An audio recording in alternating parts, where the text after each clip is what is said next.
diesen Klischees, die die deutsche Popmusik, also der Schlager hat, der eine sehr formalisierte Sprache hat, in der also in ganz klaren Formeln über Liebe, Heimat, solche Dinge verhandelt wird.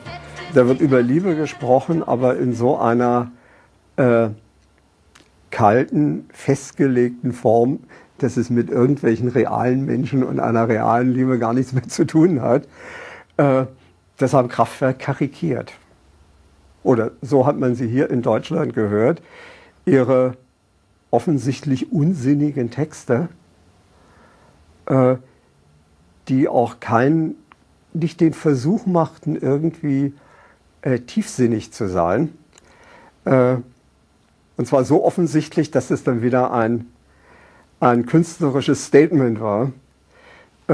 Es war eine Karikatur des Schlagers, so wie ihre Krawatten, ihre Frisuren eine Karikatur des disziplinierten, fleißigen Deutschen waren. Despite such culturally specific elements, the record became a massive hit in the US and the UK. After being picked up by a radio station in Chicago, the Autobahn single hit the top 30 in the US, and the album reached the top 5 on both sides of the Atlantic. It was a huge record and it allowed them to then tour, America and stuff like that. For the first time they could actually go and tour in the States, which was like a huge breakthrough, yes, of course. And I think for the first time Americans and British could see that some German music was really, really fantastic to hear and friendly and warm, and wasn't, as Ian MacDonald had said many years later, cold and unemotional. It was very emotional and it was very funny as well. Before departing for the tour, the structure of the group changed once more. Keen on the more expansive sound as well as the image of a four-piece, when Klaus Ruder quit the group, he was instantly replaced with another percussionist, music student Karl Bartos. Well, my professor said, hey Karl, it was 75. I've got this telephone call now. There's this band called Kraftwerk. They need a classical trained percussionist. Here's the number, call them. And I called back, and actually it was Florian Schneider on the phone, and at that time we were all very casual. So I got phone calls every day, playing there, playing there, playing there. And I got there, and I just, as far as I remember, I took my vibraphone. I had a vibraphone, and Florian came to my flat, and we were carrying this vibraphone to the Klingklang studio. They put some sheet music in front of me, and it was a song, as far as I remember, it was Kometenmelodie. So it was basically a major scale. I was playing this from the sheet music, and a little riff here, a little riff there. And we were laughing, had some fun, and that was it. I was in the band. Kraftwerk arrived in the US in April for the 22-date tour. And now performing as a four-piece, the band all adopted short hair and dressed in suits, a collective ensemble for the first time, and an antithesis of everything rock was about in America. Yet many in the audience viewed them very much as a passing musical fad.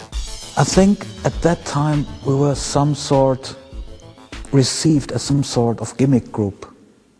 Only very few people could foresee what potential was in Kraftwerk.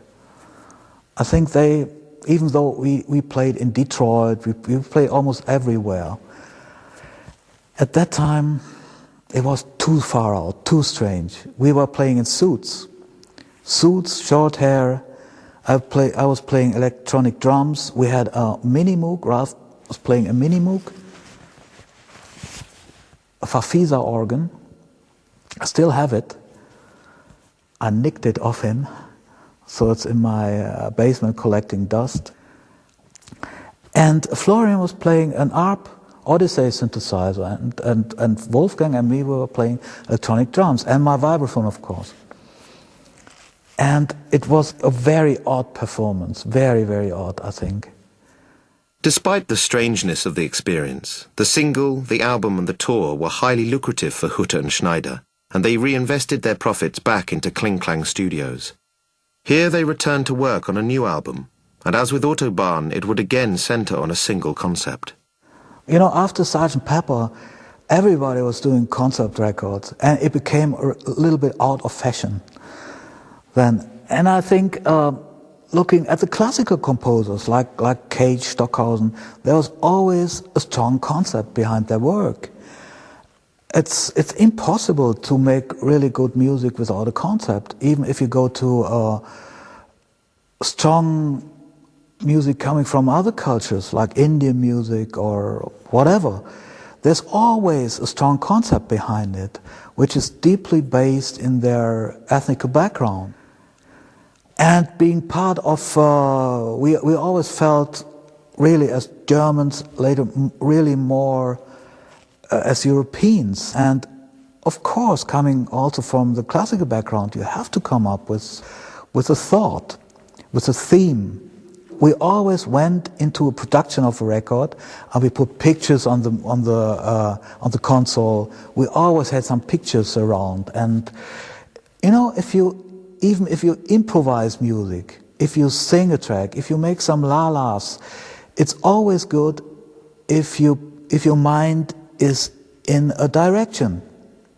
It's much better if you look metaphorically in one direction instead of being nowhere. It's always good being somewhere if you play music. And that was one of the strongest parts of Kraftwerk, and that's why I really felt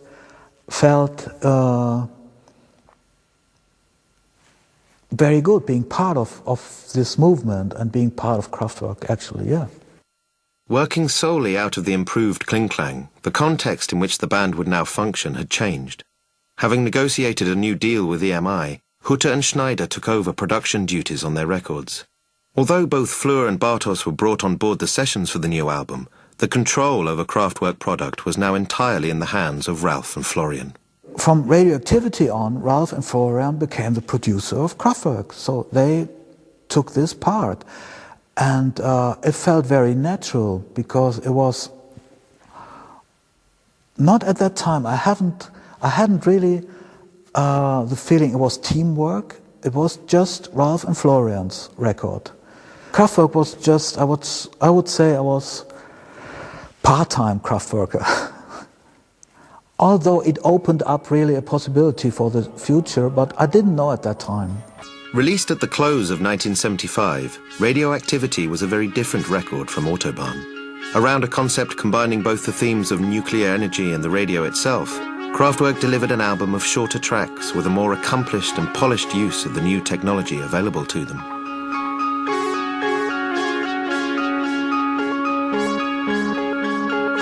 Certainly with Radioactivity, you're getting to the point where Kraftwerk are operating in, as it were, smaller sound units. It's a very sort of conceptually very self-contained album. It's dispensed entirely with the early krautrock habit of going off on sort of lengthy, meandering jams. They're working in a sort of almost, a sort of, I won't say proto-pop format, but proto the kind of pop that they helped give rise to. And I think that has to do with the fact that they're kind of, as it were, they brought the whole thing in-house. They're working on it themselves. In terms of the sort of the personnel working there, they've got like the kind of that four-way division of labour and everything like that. Even though Ralph Hutter and Florian Schneider are obviously very much to the fore. And yes, and it does feel as it is produced under some sort of aesthetic factory conditions all of a sudden. It's a very poetic record.